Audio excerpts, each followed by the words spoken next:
펀드는 크게 인덱스 펀드와 액티브 펀드로 나누어 볼 수 있습니다. 인덱스 펀드는 패시브 펀드라고도 하는데요. 그렇다면 인덱스 펀드와 액티브 펀드는 어떻게 다른 것일까요?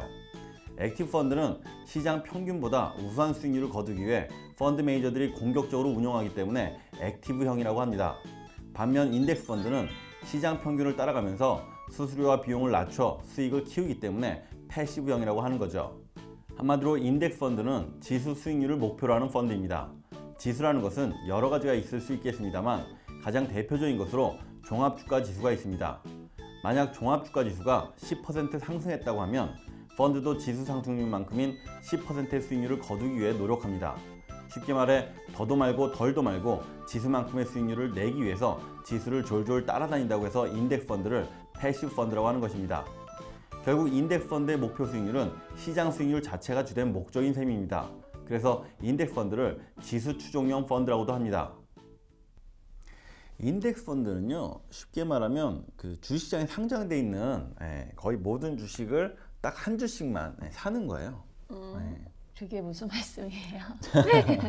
그러니까 우리가 알고 있는 대부분의 펀드들은 이제 액티브 펀드들이거든요. 적극적으로 운용한다는 얘기예요. 그래서 액티브 펀드는 펀드 매니저가 이제 아주 중요한 건데, 예를 들면 이제 우리가 펀드에 이제 돈을 내게 되면 그 돈을 이제 펀드 매니저가 이제 모아가지고 그걸 가지고 이제 펀드 매니저가 직접 운용을 하는 형태예요. 값이 이제 막 싼 종목이 있다 그러면 사고, 값이 비싸진 종목이 있으면 팔고, 이렇게 샀다 팔았다 해가지고 그 매매 차익을 남겨가지고 고객에게 되돌려주는 형태, 그게 바로 이제 액티브 펀드거든요. 근데 인덱스 펀드는 좀 다른 방식이에요. 그렇게 액티브 펀드처럼 막 적극적으로 막 샀다 팔았다 이렇게 매매 행위를 하질 않고요. 그냥 시장에 상장되어 있는 종목들을 딱 한 주씩만 그냥 사놓는 형태예요. 그럼 솔직히 돈만 있으면 누구나 인덱스 펀드를 만들고 운용할 수도 있겠네요. 맞아요. 맞아요. 사실 돈만 있으면 누구나 인덱스 펀드를 운영할 수 있을 정도로 아주 쉽고 단순한 형태거든요. 이 펀드 운영에 있어서 그 펀드 매니저의 어떤 그 생각이나 뭐 철학, 판단 이런 거 아예 그냥 배제하는 거예요. 빼놓는 거예요. 아니 그럼 그런 펀드가 수익률은 잘 나올까요? 솔직히 가입할 사람이 있을지도 모르겠어요. 그렇게 생각이 들죠. 맞아요. 그 아마 대부분의 사람들이 그런 생각을 할 텐데, 이 인덱스 펀드가 그 1976년도에 처음 생겼거든요. 그때도 다 그런 생각들이었어요. 근데 재밌는 거는 이 인덱스 펀드하고 그 가장 잘 나간다라는 액티브 펀드의 최고봉하고 수익률을 한번 비교해 본 거예요. 이게 이제 아주 흥미로운 결과를 나타냈는데, 1995년부터 한 10년간 이 누적 수익률을 비교해 봤거든요. 그때 당시에 이제 액티브 펀드의 최강자로 불렸던 피델리티사의 이제 마젤란이라는 펀드하고, 인덱스 펀드 같은 경우에는 이제 뱅가드 S&P 500이라고 인덱스 펀드의 대표격이에요. 이 두 개의 펀드를 이제 한번 10년 동안 누적 수익률을 비교해 본 건데, 이 뱅가드 S&P 500 인덱스 펀드라는 거는 쉽게 말하면 그 미국에서 가장 잘 나가는 한 500대 기업을 딱 한 주씩만 사놓는 그런 펀드라고 봐도 돼요. 근데 요 상반된 두 개의 펀드 누적 수익률을 비교해 보니까 액티브 펀드인 마젤란 펀드는 10년 동안 한 163%? 그 정도에 이제 그쳐요. 근데 패시브 펀드인 요 뱅가드 S&P 500 인덱스 펀드는요, 무려 210% 정도? 이 정도 올리거든요. 무려 47%가량 차이가 나는 거예요. 어떻게 그럴 수 있어요? 그 미국이라서 그런 거 아니에요? 그렇지는 않아요. 재밌는 건 우리나라도 비슷하게 또 한번 조사를 해봤거든요. 결과가 아주 비슷해요. 국내 그 공신력 있는 아주 펀드 평가 회사가 있는데, 여기서 이제 우리나라도 한번 비교를 해본 거예요. 그래서 1996년부터 거의 10년간 누적 수익률을 비교해 봤는데, 우리나라도 재밌게도 인덱스 펀드 누적 수익률이 액티브 펀드 누적 수익률보다 훨씬 높게 나왔어요. 신기한데요? 저 인덱스 펀드라는 거 처음 들었거든요. 맞아요. 처음 들으셨을 거예요. 거의 대부분 그래요. 저도 이렇게 강의 나가보면 뭐 인덱스 펀드 얘기를 하잖아요. 아시는 분들이 거의 없어요. 그래서 아마 오늘 이 시간 인덱스 펀드 잘 들어두시면 이런 펀드도 있구나. 아주 흥미로울 겁니다.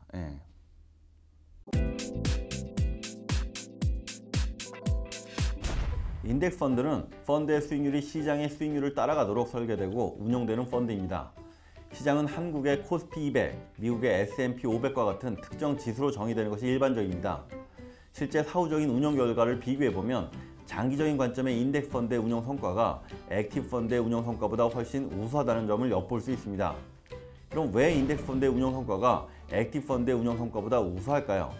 이유를 들어보자면 이렇습니다. 첫째, 장기적으로 시장 수익률을 초과하는 수익률을 얻는 것이 매우 어렵기 때문입니다. 모든 액티브 주식형 펀드는 시장 수익률을 초과하는 펀드 수익률을 얻는 것이 그 목표라고 할 수 있습니다.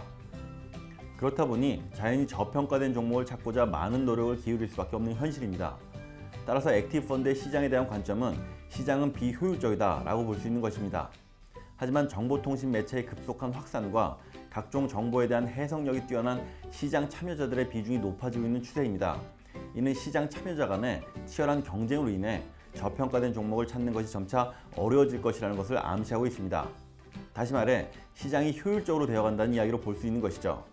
결국 시장이 효율화된다는 이야기는 초과 수익을 얻을 기회가 줄어든다는 것으로 해석할 수 있는 것입니다. 시장이 효율적이냐 아니냐는 사실 오랜 논쟁거리였어요. 그 효율적 시장 가설로 유명한 유진 파머 교수랑 비이성적 과열로 유명한 이제 로버트 슐러 교수가 사실 이 분야의 이제 양대 산맥이라고 볼 수 있는데, 이 효율적 시장 가설에 따르면 이게 이런 얘기예요. 이 주식이나 채권, 뭐 부동산 같은 이런 자산 가격에 어떤 좀 영향을 줄 만한 그런 정보가 막 드러났다. 그러면 사실은 눈 깜짝할 사이에 시장 가격에 모두 반영되기 때문에 뭐 이제 초과 수익 얻을 수 없다. 뭐 이런 얘기인데, 쉽게 해서 한마디로 이제 시장이 아주 효율적으로 작동한다는 얘기예요. 그래서 투자자들이 어떤 이렇게 정보를 이렇게 싹 접한 다음에 야, 이거 좀 투자해야 되겠다 해서 막상 투자를 하게 되면 이미 늦었다는 얘기죠. 벌써 시장에 몽땅 반영된 다음이기 때문에. 그래서 투자자들이 아마 초과 수익을 거두기는 대단히 어렵다. 뭐 이런 얘기거든요. 이 사람들 주장은 결국 이제 돈 버는 길은 시장의 어떤 이게 평균 수익률이 있는데 이 평균 수익을 따먹는 이게 이제 가장 중요한 좋은 방법이라는 얘기예요.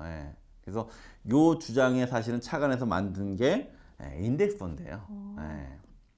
근데 재밌는 거는 이 반면에 이제 좀 이런 주장에 대해서 정면으로 이제 맞서는 사람이 있는데, 그 사람이 이제 바로 로버트 슐러 교수거든요. 행동경제학의 이제 대가라고 불리는 사람인데, 이 사람 주장은 인간은 완벽하지 않다. 합리적이도 않다.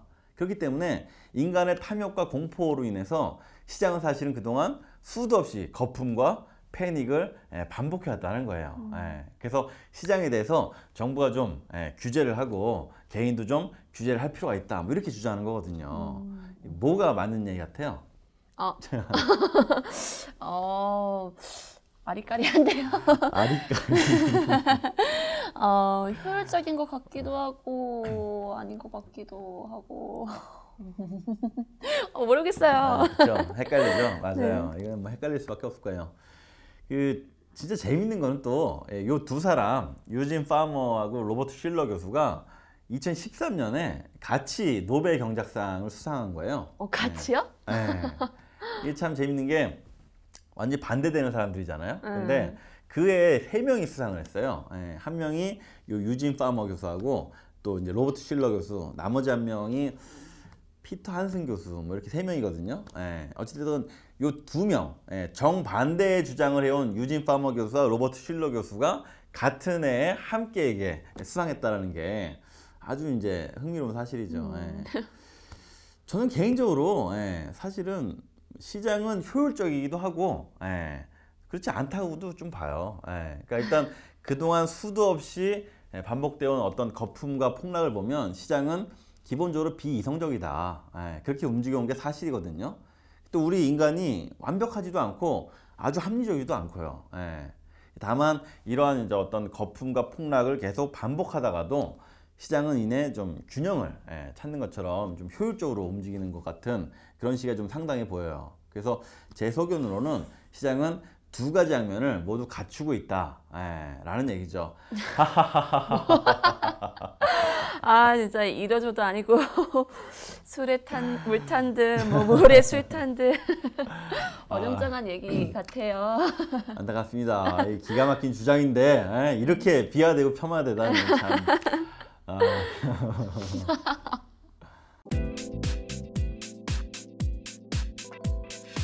둘째, 펀드의 장기 성과는 펀드 관련 비용이 결정적인 영향력을 미친다는 것입니다. 액티브 펀드는 구조적으로 더 많은 인원수만큼의 인건비가 비용으로 더 들어간다고 볼 수 있습니다. 숨겨진 저평가 종목을 찾기 위해서 많은 매니저와 리서치 인력이 필요한 것입니다. 또한 적극적인 마케팅을 위해 소위 스타급 인력에 대한 많은 수요가 발생하고 이는 결국 높은 펀드의 비용 구조를 낳게 되는 것입니다.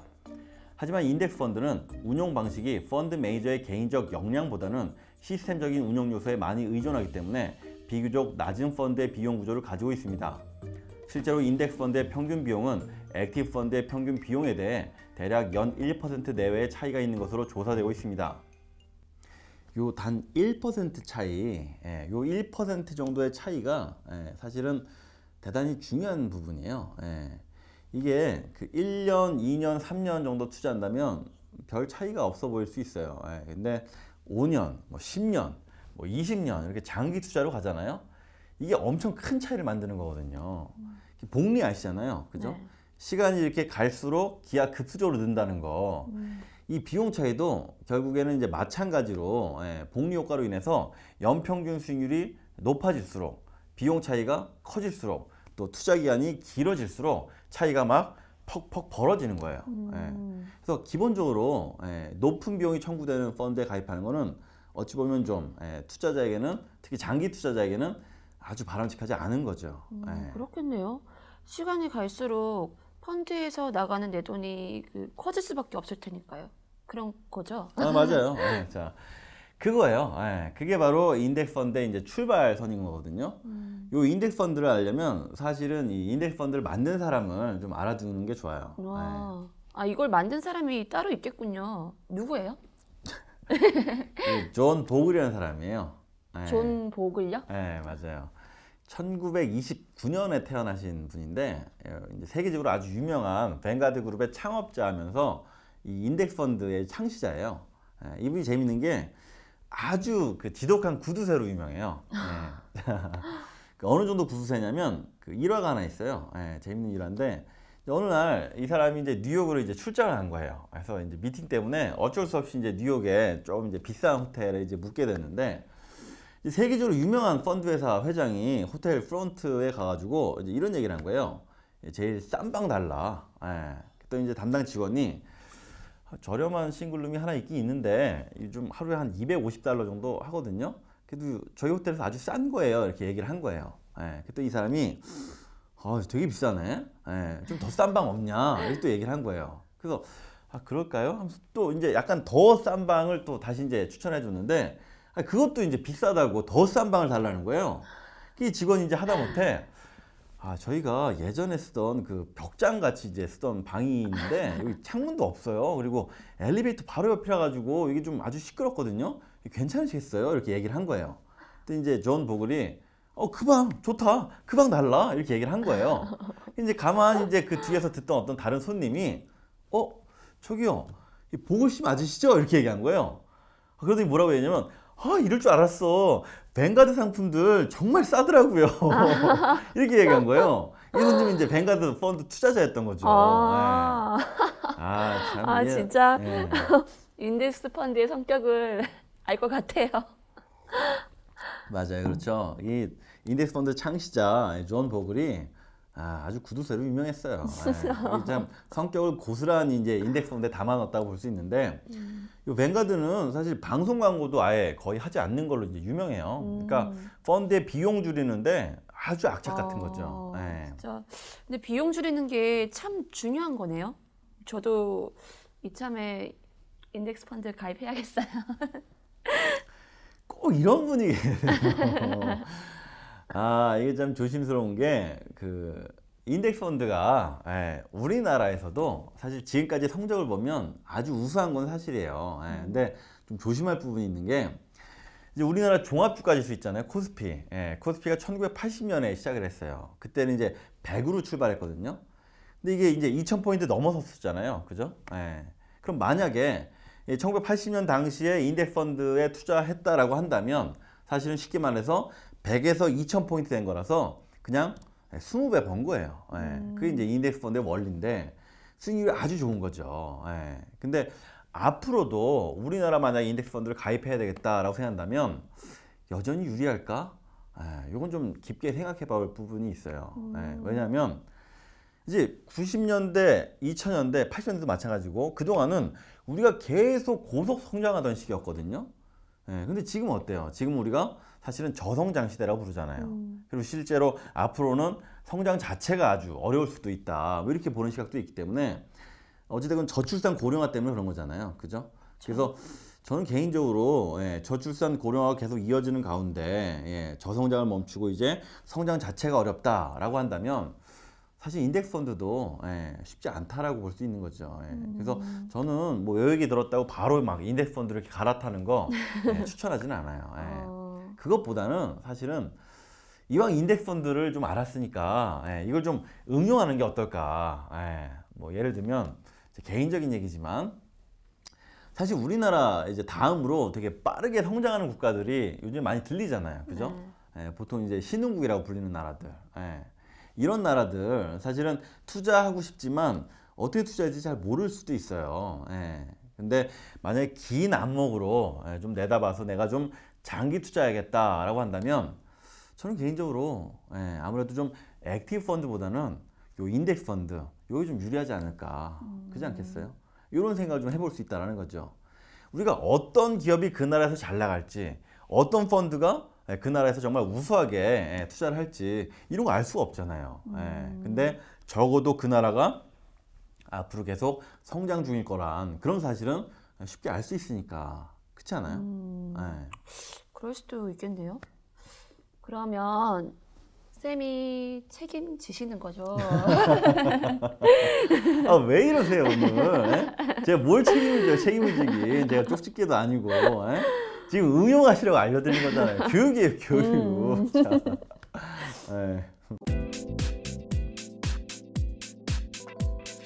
물살을 거슬러 올라가라. 때론 다른 길로 가고 관습적인 지식들은 신경 쓰지 마라. 세계 최대 유통기업 월마트의 창업자 샘 월튼의 말입니다. 샘 월튼도 지독한 구두쇠로 유명했죠. 어쩌면 그는 구두쇠란 말보다 검소함이 지나쳤단 말이 어울릴지도 모르겠습니다. 우리는 종종 많은 수익을 낼 궁리만 하지 비용을 어떻게 줄일지 얼마나 줄일지 별로 고민하지 않는 것 같습니다. 그러다 보니 홍수처럼 쏟아져 나오는 수많은 펀드 마케팅 속에서 오히려 비싼 펀드만 가입하는 건 아닐까요? 올바른 자산관리 문화를 전파하는 충전스쿨의 양보석이었습니다. 감사합니다.